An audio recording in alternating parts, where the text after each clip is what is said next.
Hello, good afternoon. Good afternoon sa lahat, and andito na naman po tayo sa Bigo Channel. Discover the tunnel clock tower of Calba, a must visit in Sharjah. So ito ang isa sa pinakamagandang puntahan dito sa Sharjah. So itong lugar na to is malapit lang to sa border ng Oman, yung tinatawag nilang Hatta border. Yun, so makikita niyo yan sa likod ko, yun yung clock tower. Siya para siyang yung isang famous clock tower sa Europe. Yan, pero andyan. Bago tayo makapunta dyan at makapaakyat dyan sa taas ng tower, meron yung daan dito sa baba. Isang tunnel, tawag nilang, kaya tinatawag nilang tunnel clock tower. So actually merong merong entrance, at saka makikita sa entrance pa lang makikita yung historic ng area, yung parang mga lumang building dati. Yan. Tsaka mga kilalang mga tao, mga sino nag-build ng or nag-develop ng area na to. So yan, so papasok pa lang meron ng maganda na yung pasukan sa yung tunnel niya. Kasi actually yung taas nito, itong area kasi itong tunnel clock tower is nasa gitna ng isang malaking highway. Para siyang isang malaking roundabout na nasa gitna yung yung clock tower. So ayan, ito yung entrance.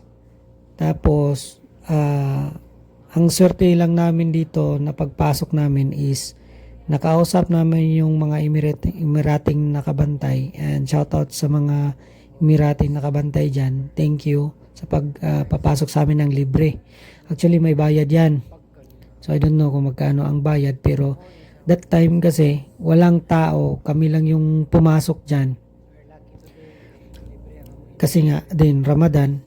So pinapapasok na lang kami at yun, pinaakyat kami sa taas. So ayan, makikita nyo yan sa mga picture dyan sa gilid-gilid. Yan, mga historic. Tsaka para siyang similar doon sa yung tower sa Kingdom Tower sa Riyadh. Ayan.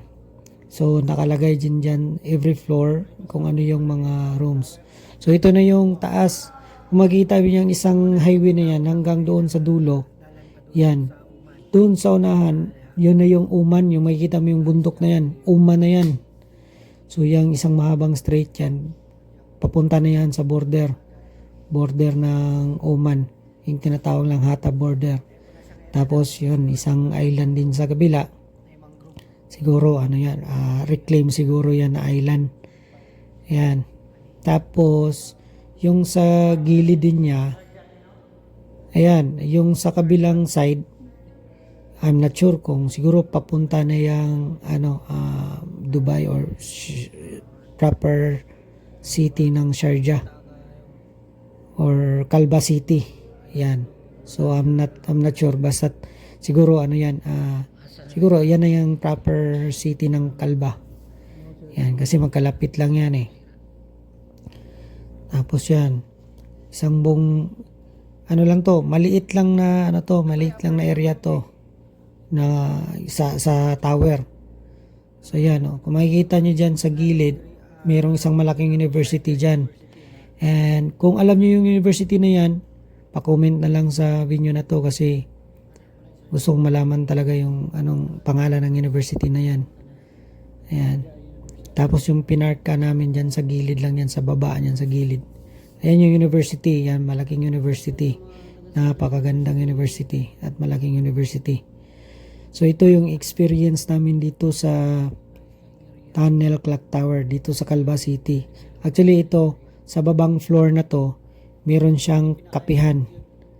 Pwede kayong magkape-kape at saka ang ganda tingnan talaga. Siguro lalo na siguro paggabi, ang ganda. Yan yan yung Hatta border. Paglampas lang yan, may flag na yan. Paglampas na lang yan, pa-Oman na yan. Yan, sa unahan Oman na yan. Kaya pansin ko dito banda sa area na to, maraming mga taga-Oman na nakatira dito. So siguro mas masok lang. Ayan. So, yan. Ito yung Calba City. So, yan. Ito, hanggang dito lang muna yung video siguro natin, mga lods. At, yun, thank you sa mga sumusuporta sa channel ko. And, sa mga bago pa lang sa channel ko, huwag yung kalimutang mag-like, share, and subscribe. Pa-support, Pigo Channel. So, marami pang video may upload.